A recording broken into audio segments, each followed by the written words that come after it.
हमारे साथ दीपक sir doctor Narottam Mishra साहब भी जुड़ चुके हैं, बीजेपी के नेता, बड़े नेता मध्य प्रदेश के। नरोत्तम जी, जो हमारे पास इस वक्त आंकड़े हैं जो हम दिखा रहे हैं दर्शकों को, 292 सीटों पर रुझान सामने आ चुके हैं। टीएमसी 175 पर और बीजेपी 112 पर, 60 से ज्यादा सीटों का अंतर है। चुनाव आयोग की जो वेबसाइट है उसके मुताबिक 180 सीटों पर, लगभग 160 सीटों पर, माफ कीजिएगा, टीएमसी आगे चल रही है और बीजेपी है लगभग 80 सीटों पर। दुगने का अंतर है चुनाव आयोग की वेबसाइट में बीजेपी और टीएमसी के बीच। कहां कमी रह गई आपके मुताबिक? कमी रह गई होती तो हम 3 सीट से 100 के ऊपर जा रहे हैं। कमी अगर रह गई होती तो कैसे होती? 125% वोट की वृद्धि है हमारी। लेकिन हमारी मान्यता है कि हम, जैसे बिहार में भी इसी तरह का ट्रेड आया था, आप बिहार का याद करेंगे तो पिछले चुनाव की बात कर रहा हूँ मैं, ज़्यादा पीछे नहीं ले जा रहा आपको। और उसके बाद में हम बिहार में सरकार में हैं, बहुमत आया था हमारा, और ऐसे ही हमारा यहाँ पर भी आएगा। दीपक सर।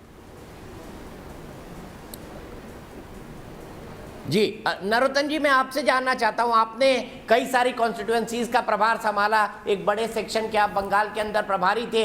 अगर 175 का परिणाम आता है टीएमसी के फेवर में और टीएमसी सरकार बनाती है, तो आपके हिसाब से गलती कहां से हुई? क्योंकि बीजेपी का नारा था अब की बार 200 पार, और भारतीय जनता पार्टी का वोट परसेंटेज लगभग 41% था 2019 के लोकसभा चुनाव को ध्यान में रखते हुए। ऐसे में तो आप बहुत ज्यादा परसेंटेज गिरेंगे अगर ये नतीजे सामने आते हैं। तो आपके हिसाब से शुरुआती अगर विश्लेषण की बात की जाए तो गलती कहां से हुई आप लोगों से?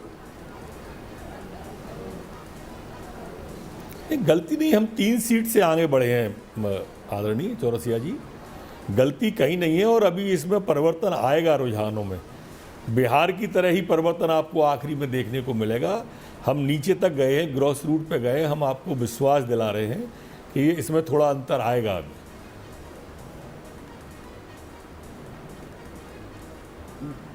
आपके हिसाब से किन मुद्दों ने ग्राउंड पर काम किया? क्योंकि आप लंबे समय तक वहां पर कैंपेनिंग में थे, कौन से मुद्दे थे जो बंगाल की जनता को अट्रैक्ट किए और जो आपने प्रमुखता से उठाए?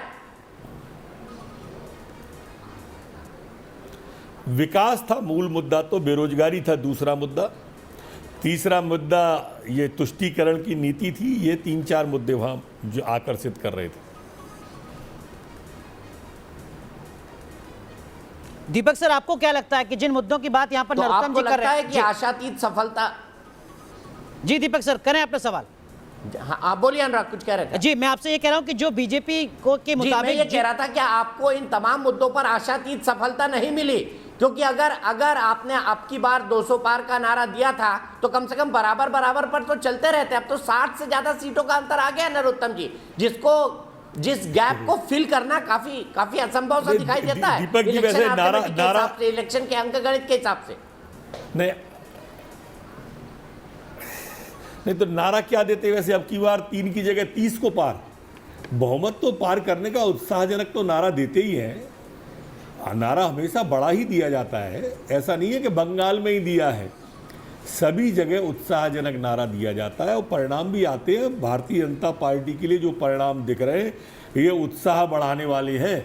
निराशाजनक तो उनको होंगे जो केरल में समुद्र में तैर के निकल आए पूरी पार्टी को डुबा के। निराशाजनक तो उनके लिए होंगे जिनके 00 आ रहे हैं। पश्चिम बंगाल में 30 साल राज करने वाले 00 पे हैं, जो देश तोड़ने वाली ताकतों को कहीं किसान आंदोलन में भड़काते हैं, कहीं दूसरे लोगों को जब सीए आता है तो भड़काते हैं। पर पश्चिम बंगाल में आपने देखा 00 लेके आते हैं, वहाँ एक भी नहीं जाता जो उस आंदोलन में अपने आप को कम्युनिस्ट विचारधारा के समर्थक कहते हैं। तो ये लोग जो डूब रहे हैं, आप उनकी बात करो। भाजपा तो हर जगह गेन कर रही है। जहाँ सरकार थी आसाम में, वहाँ भी हमने गेन किया, जहाँ 3 थे वहाँ भी गेन किया, और हमने पांडिचेरी में वहाँ भी गेन किया। 3 प्रदेशों में हम गेन कर रहे हैं।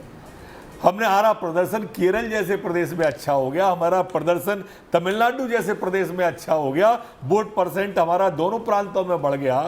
तो वो पार्टी जो लगातार बढ़त हर प्रदेश में बना रही है, आप उसको कह रहे हो चूक का हुई? अरे जरा इनसे तो पूछ लो जो पूरी पार्टी डुबा रहे हैं, दोनों के दोनों दल। दीपक सर, देश की जनता ने टुकड़े गैंग का समर्थन वाले सब लोगों को नकार दिया। दीपक सर, एक बात तो आप मानेंगे सर, जो बात नरोत्तम जी यहाँ पर कह रहे हैं कि देखिए नारा हमेशा बड़ा ही दिया जाता है। ये बात तो सच है सर, और ये बात हर पॉलिटिकल पार्टी पर लागू होती है।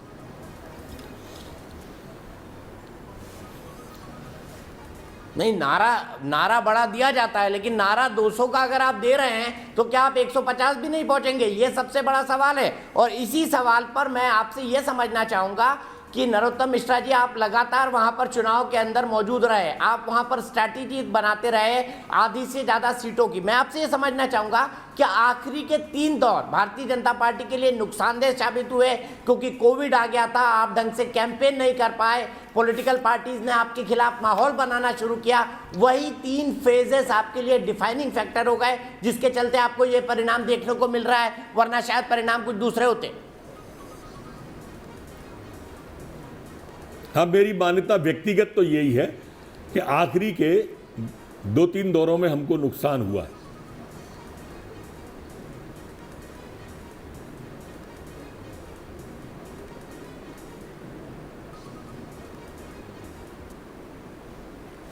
और आपके हिसाब से इसके नरोत्तम जी क्या क्या कारण रहे?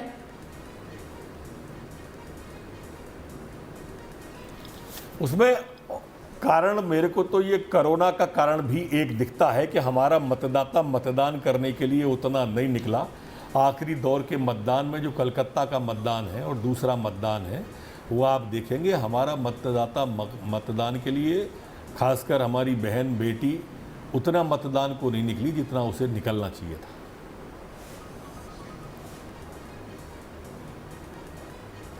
तो आप क्या मानेंगे, ममता दीदी बहुत ज्यादा लकी हो गई, बहुत ज्यादा किस्मत की धनी है वो? अभी अगर परिणाम ऐसा आता है तो मैं तो लक मानूंगा, जनता ने नहीं जिताया उन्हें। अगर परिणाम जैसा दिखा रहे हैं अभी रुझान ऐसा आता है तो मैं ये मानूंगा कि जनता ने नहीं जिताया, कोरोना ने थोड़ा उनको मदद कर दी। कोरोना की जीत होगी, ममता की जीत नहीं होगी।